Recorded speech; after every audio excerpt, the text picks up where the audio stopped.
sur votre question de fond, l'Europe, dans cette histoire, profite de cela. Ce qui est nouveau, c'est que nous avons des nouveaux acteurs, justement le Rwanda, mais citez le Maroc, citez la Côte d'Ivoire. Tout le monde va dans le sponsorisme parce qu'en fait, il y a le tourisme derrière. Vous parlez de supporters, mais écoutez, moi je suis économiste. Le supporter, pour moi, c'est un consommateur, c'est un potentiel touriste. Si vous pouvez l'attirer dans votre pays, mais il va fonctionner. Il va vous amener de l'argent. Quelqu'un a dit les chiffres tout à l'heure, ça a doublé au Rwanda.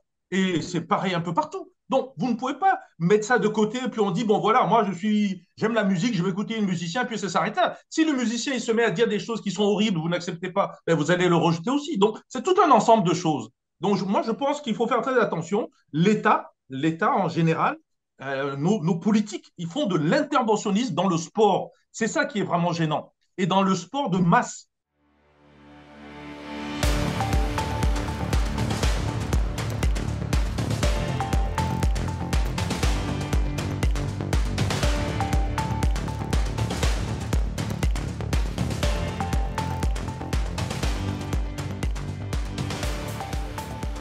Bienvenue dans Multipolaire sur Global Africa Télé Sud. Ravi de vous retrouver comme chaque semaine.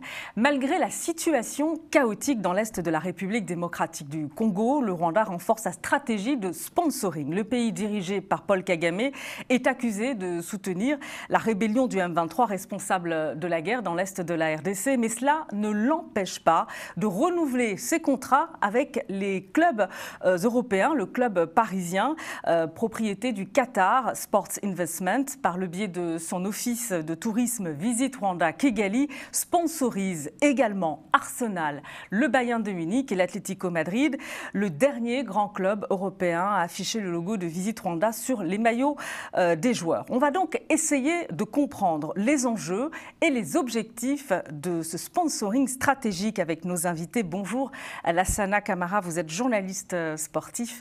Merci d'avoir accepté notre invitation. Bonjour.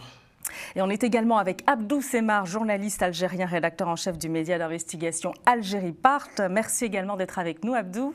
Merci Samantha pour cette invitation et ravi de retrouver mon cher confrère. Et on retrouve également le docteur Yves Ekwe Amezo, fondateur du think tank Afrocentricity.info, économiste. Merci également à vous, docteur Yves Ekwe Amezo, d'être avec nous. C'est moi qui vous remercie. Bonjour aux co-débatteurs et bien sûr à tous vos téléspectatrices et téléspectateurs. Alors, en finale de la Ligue des Champions, le logo Visit Rwanda, messieurs, sera à l'honneur sur les maillots de ces joueurs, ceux du PSG, qui tour à tour d'ailleurs expriment dans des clips leur solidarité avec le peuple rwandais pour commémorer le génocide contre les Tutsis. Regardez. Twibuke, Tuyubaka. Dear Rwanda, Paris Saint-Germain players have a message for you.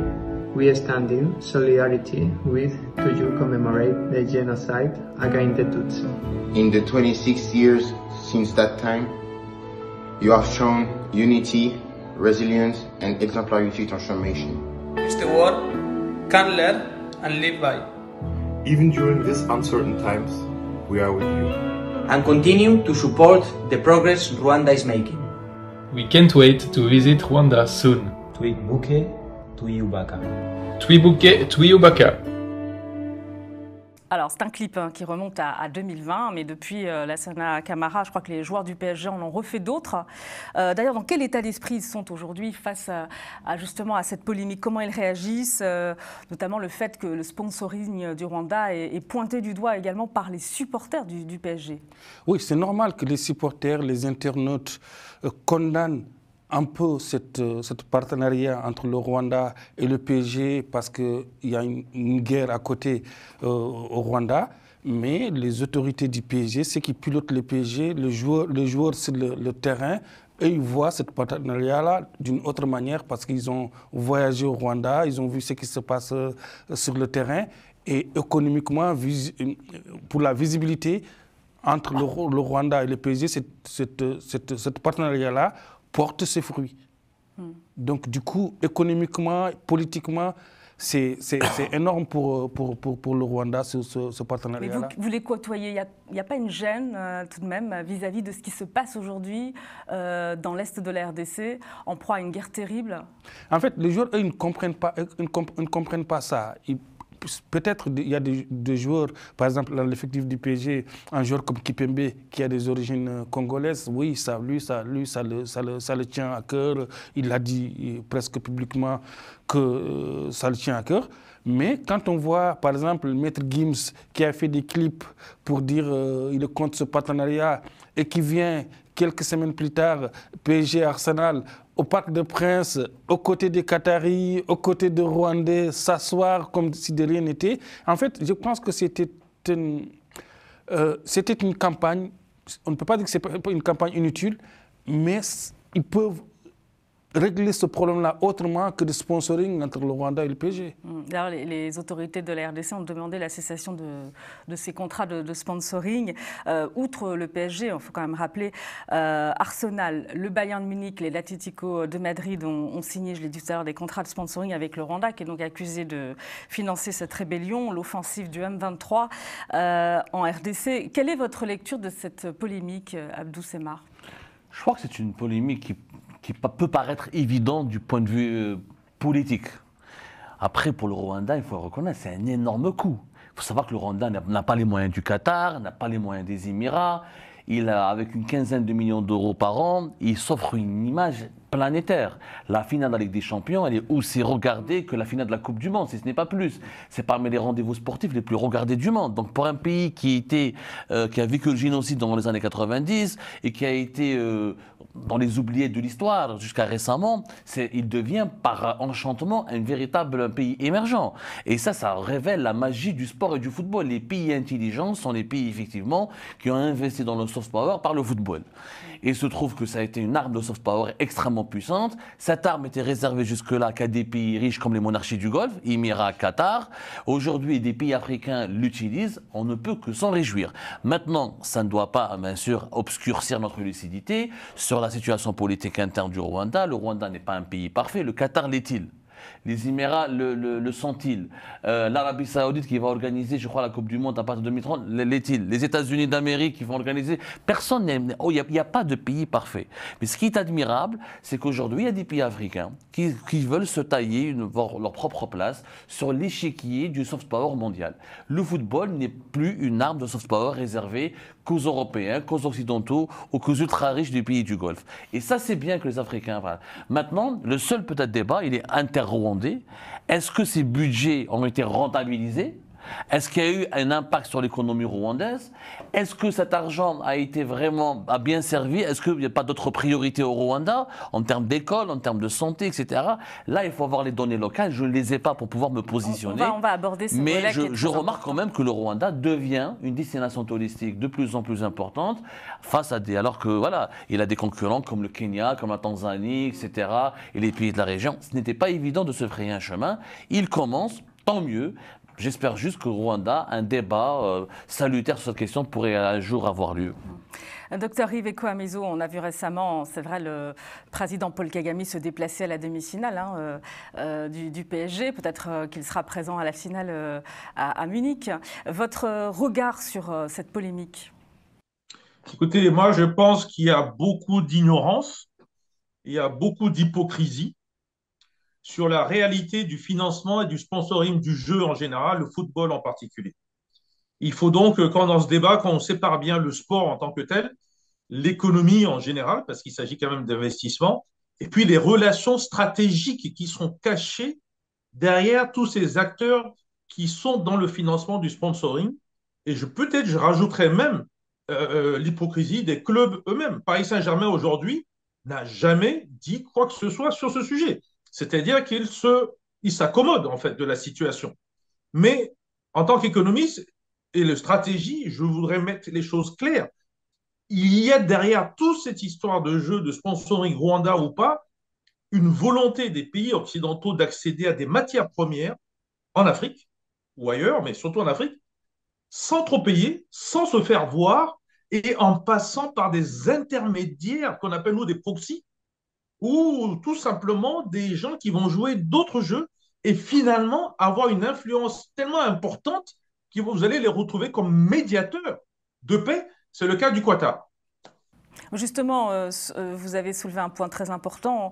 On va essayer de développer un peu, mais sur ce que vous venez de dire, c'est quand même assez important. Vous dites que le sponsoring stratégique du Rwanda est lié à l'exploitation des matières premières. On imagine que vous faites allusion évidemment à la République démocratique du Congo. Absolument. Mais encore une fois, il faut séparer les trois éléments. Dans la politique du Rwanda, il y a une volonté de développer le tourisme. Donc, on ne peut pas lui reprocher cela. Dans la volonté du Rwanda, il y a une volonté de faire du partenariat. C'est un pays, regardez la taille. Donc, tout ceci fait qu'on tisse des liens. Et puis, il faut devenir utile. Donc, utile à qui? C'est là où on pose le problème général. Est-ce que c'est plutôt le grand groupe de l'OTAN, dans les alliances de l'OTAN?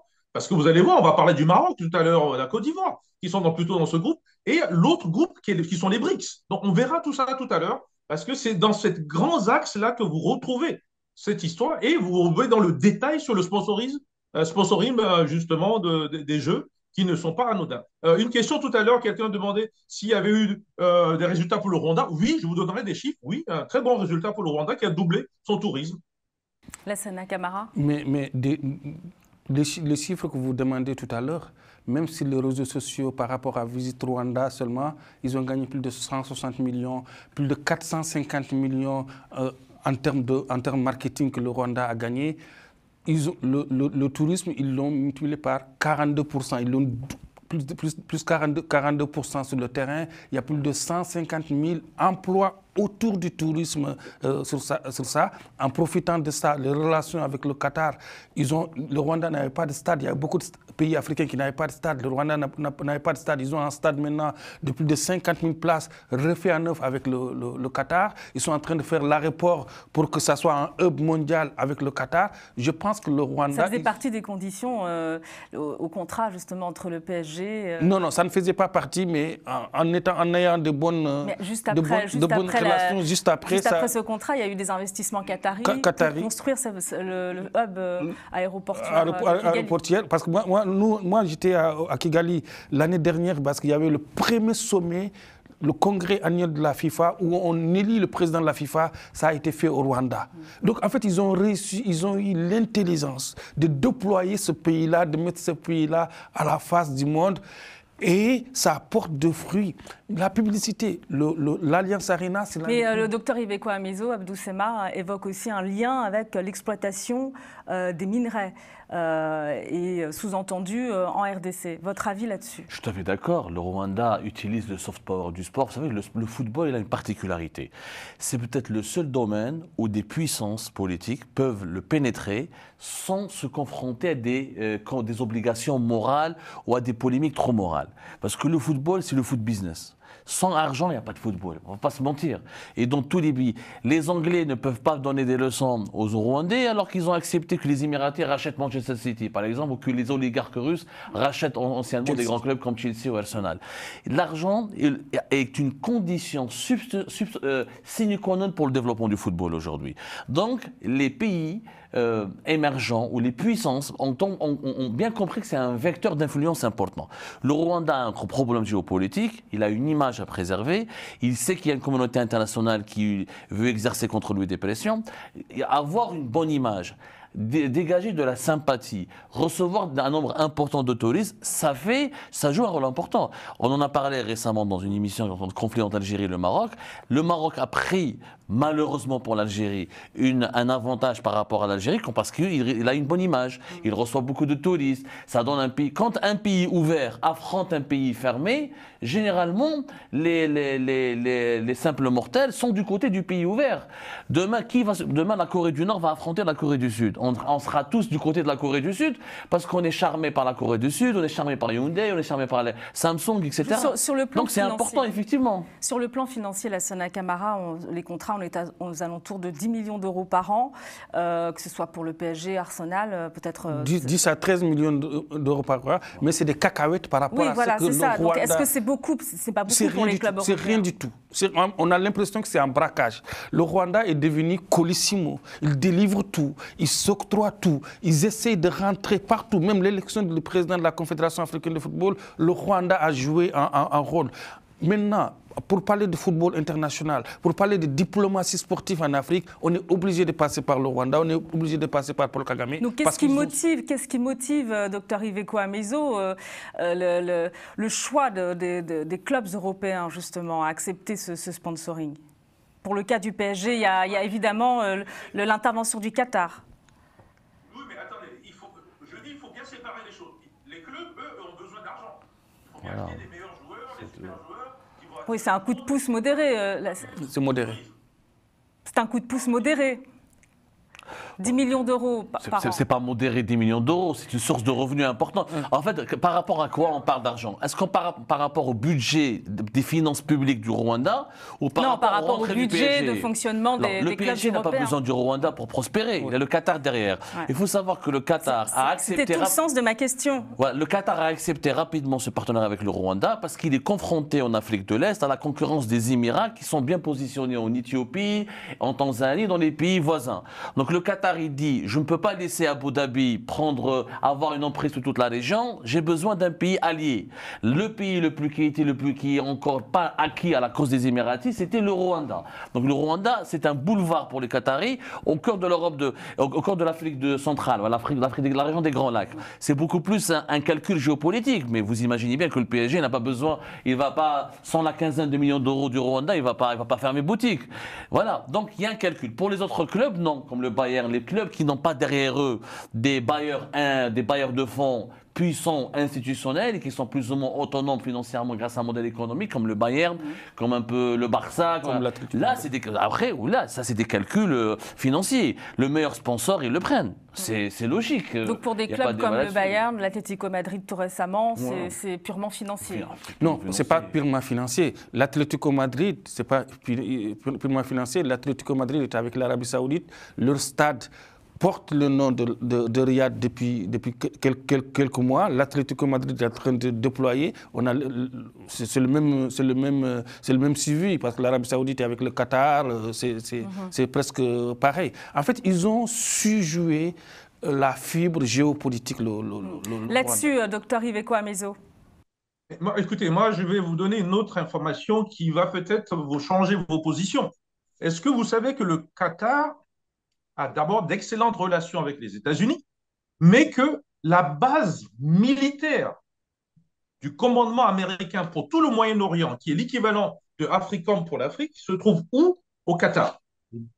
Donc, vous ne pouvez pas être la base militaire, les yeux, les oreilles, le renseignement des Américains sans que tout ce qu'on est en train de dire dans le sport soit justement en l'air. Il est question, bien sûr, d'argent, il est bien sûr de sponsors, mais il est surtout bien sûr de faire que l'acteur Qatar ou d'autres deviennent incontournables sans qu'on ne voit les États-Unis ou qu'on ne voit l'OTAN dans les activités africaines. Attention, c'est pour ça que je reviens aux matières premières d'un point de vue important, mais aussi le côté militaire. Et ça va très loin, ça va jusqu'au satellite, notamment avec celui qui est le conseiller actuellement de M. Donald Trump. Donc, tous ces éléments-là, vous ne pouvez pas les mettre de côté. On ne peut pas les séparer. Et quand vous avez des tensions dans des pays, Rwanda, Congo ou d'autres, mais ce sont ces proxys, ce sont ces pays intermédiaires qui ont ces relations officielles, connues ou non connues, qui vont agir. Pourquoi voyez-vous que, par exemple, la relation entre le RDC Congo et l'Ouganda a échoué? Kenya, ça a échoué. On même parle du Togo, ça risque d'échouer. Par contre, ça a marché avec le Qatar. La question est là. Et donc, que fait exactement ce Qatar? Comment il arrive? Mais parce qu'il a l'argent. Il finance autant le Rwanda qu'il finance autant la RDC. Donc, vous voulez que ces présidents, ils disent quoi? Mais ils sont finalement pris au piège, ils sont otages de cet argent. Alors c'est vrai qu'on se demande quel est le secret du Qatar, parce qu'on voit Donald Trump, pour illustrer un peu les propos du docteur Iveco Amezo, Donald Trump se fait offrir aujourd'hui un avion par le Qatar, et pourtant le Qatar est soupçonné de soutenir le Hamas, et ça ne dérange visiblement pas Donald Trump. Félix Tshisekedi, par ailleurs, il s'est rendu à Doha. Doha a joué un peu le rôle aussi de médiateur avec le Rwanda aussi. Le secret du Qatar, on le connaît, c'est d'abord le gaz. C'est une plateforme importante pour le gaz. C'est un centre régional, un carrefour d'échange et de négociation pour les Américains. À un moment donné, les Américains, ils ont besoin d'un interlocuteur pour parler à d'autres détracteurs. Sultana d'Oman pour les Iraniens, le Hamas pour un peu les Iraniens, le Qatar pour le Hamas et un peu les Iraniens et les autres. Et puis le Qatar, il a le gaz, il a de l'argent, il s'est positionné. Après, la position du Qatar actuelle, c'est un travail à long terme. Ils ont commencé il y a de cela 20 ans. Peut-être que le Rwanda sera le Qatar de l'Afrique dans quelques années. C'est-à-dire c'est un travail de 20 ans. Ils ont dit, voilà, on est un petit pays, on n'a pas d'armée, on ne peut pas avoir d'armée de toute façon. Mis à part le gaz, on ne peut pas avoir une économie très diversifiée. Quand est-ce qu'on mise? On mise sur le sport. Mais en plus de ça, le Qatar, c'est le long terme. Là, si on rentre dans ça, Qatar, États-Unis, tout ça, on va rentrer dans des supputations. Mais le Qatar, ce qu'ils ont su faire, le Rwanda est en train de le copier. Voilà. Ils sont en train de copier. On a eu la meilleure de Coupe du Monde. Moi, j'étais au Qatar pendant la Coupe du Monde. On a eu la meilleure de Coupe du Monde. Mais ils ont su mobiliser la planète entière. Pendant la Coupe du Monde, tu ne vas pas voir beaucoup de Qataris, mais ils ont su utiliser les intelligences du monde entier. Et cette image à la finale de la Coupe du Monde, Messi avec l'habit traditionnel qatari, c'est un message subliminal pour l'humanité. Qui connaissait l'habit traditionnel qatari? Personne ne dit c'est un petit pays, etc. Dans le football, dans toute opération de sponsoring, il y a des objectifs politiques. Le problème n'est pas là. Le problème, c'est que maintenant se pose du point de vue des supporters. Est-ce qu'un club de football, là on va inverser les rôles, est-ce qu'un club de football doit devenir un réceptacle d'idées politiques? Est-ce qu'un club de football doit devenir un outil de propagande? Est-ce qu'un club de football doit aussi tenir compte du positionnement des supporters aussi? Absolument. C'est important aussi. C'est très important, mais c'est aléatoire. En fait, un club sert de sponsor. Derrière chaque sponsor, il y a un problème. Si on parle de sponsor Bolloré ou on parle d'un autre sponsor, il y a toujours des polémiques derrière. Mais si un club de football, tu ne peux pas dire ouais, il y aura des polémiques derrière, etc. Tu cherches de l'argent. Tant que l'argent vient, l'argent est là. Et d'ailleurs, on parle du Congo. La RDC, là, à l'heure où on parle, ils sont en discussion avec l'AS Monaco.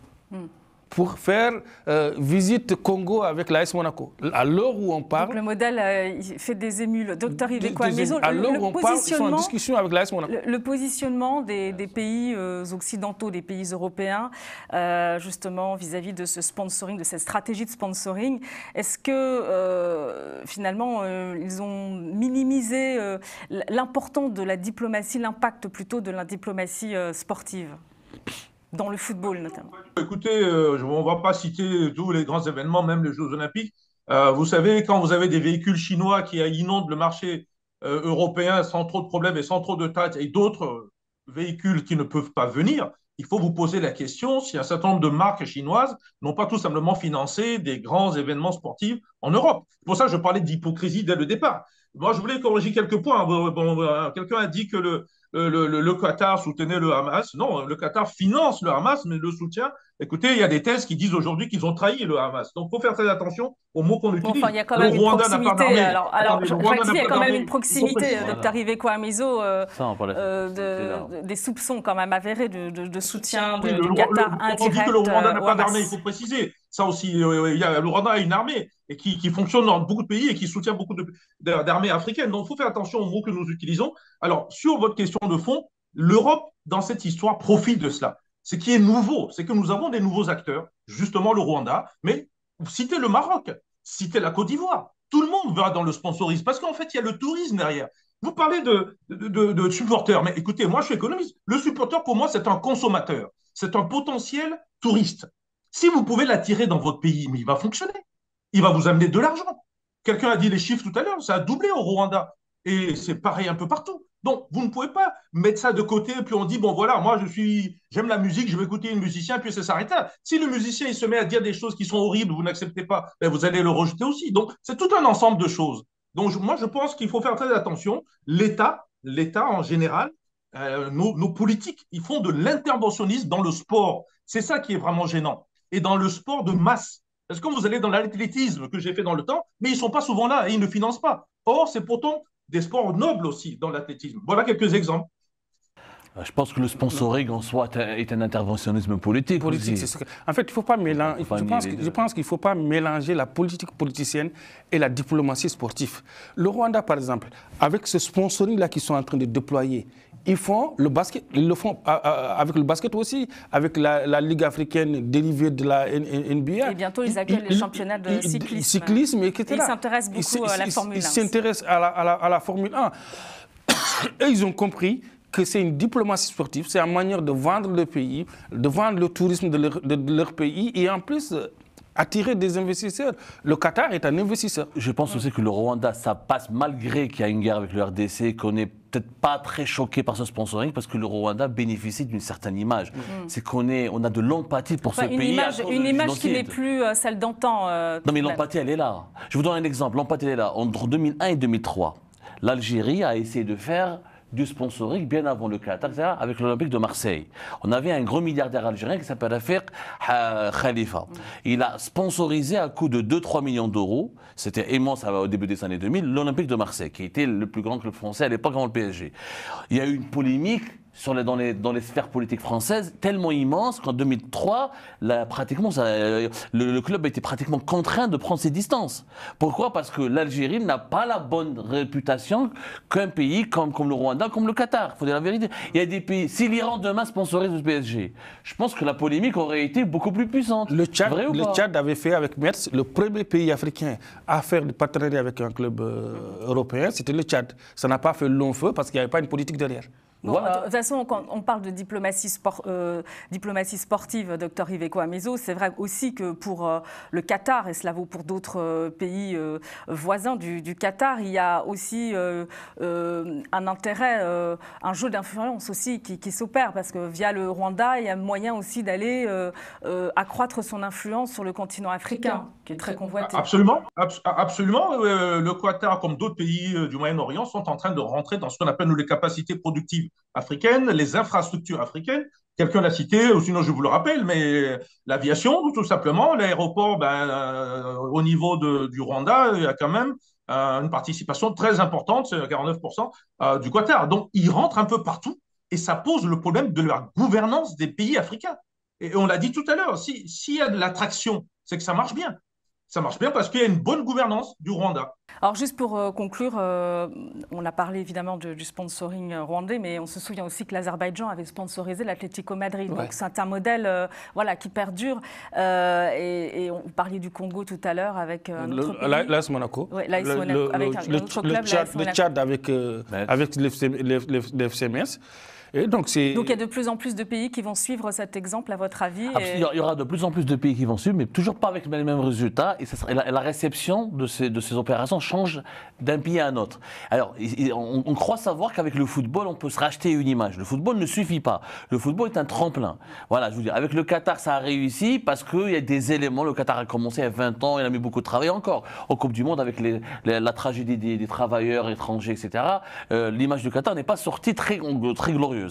Mais c'est l'Algérie ou l'Iran, le Venezuela ou des régimes autoritaires essaient de faire ça, ce ne sera pas les mêmes résultats. Il y a une empathie. Le Rwanda, à cause des génocides, on a une empathie pour eux. Voilà, ça a marché, ils ont bien réussi. Il faudrait que le pays qui se lance dans ce domaine-là, déjà essaie d'avoir une bonne image auprès de sa propre population et auprès de l'opinion publique internationale. Le football viendra comme un élément qui renforce, mais ce n'est pas un élément qui va sauver. Bon, façon, Israël, par exemple, on a bien vu le boycott des clubs israéliens au sein du club en Europe, les supporters européens qui ne voulaient pas que les clubs européens partent jouer face à des clubs israéliens, etc.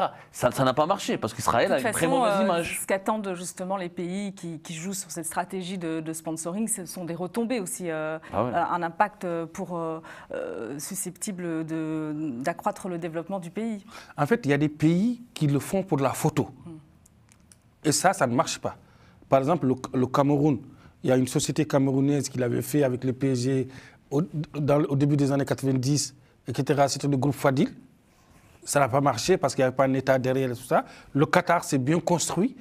Il a parlé de l'Algérie où Khalifa, je ne sais pas s'il était soutenu par l'État algérien ou soutenu par l'État algérien, mais il n'y avait pas de structure derrière. Voilà. Ça s'est effondré. Le Tchad avec Metz, c'est pareil. Ils voulaient pour la photo, ça n'a pas marché. Alors, juste 30 secondes pour conclure, Dr Yves Kwame-Mezo. On conclut avec vous, 30 secondes, rapidement. Mais écoutez, la conclusion, c'est qu'il faut que le sport retrouve ses lettres de noblesse. Je ne sais pas comment on peut faire pour faire sortir les politiques du sport, parce qu'après tout, c'est quand même un jeu, c'est quand même un espace de paix, c'est un espace où finalement les êtres humains se retrouvent tout mélangés, sans racisme, sans quoi que ce soit, et ça fonctionne. Alors, l'intervention qu'on entend et tous les exemples qu'on a donnés sont peut-être bien, mais moi, j'ai peur que si ça s'accélère, on risque justement de gâcher le sport. Merci beaucoup à vous, Dr Iveco Amezo. Merci, c'est allé très très vite ce débat. Je pense qu'on reviendra d'ailleurs sur ce sujet prochainement. Merci à vous, Lassana Camara. Merci à Abdou Semar. Merci à vous de nous avoir suivis. Merci également à Romain Cléco-Demain et Mustapha Kanté pour la réalisation de cette émission, aux équipes de Global Africa Télé Sud. Et vous pourrez retrouver bien sûr Multipolaire sur nos réseaux sociaux, TikTok, Facebook, YouTube. À la semaine prochaine.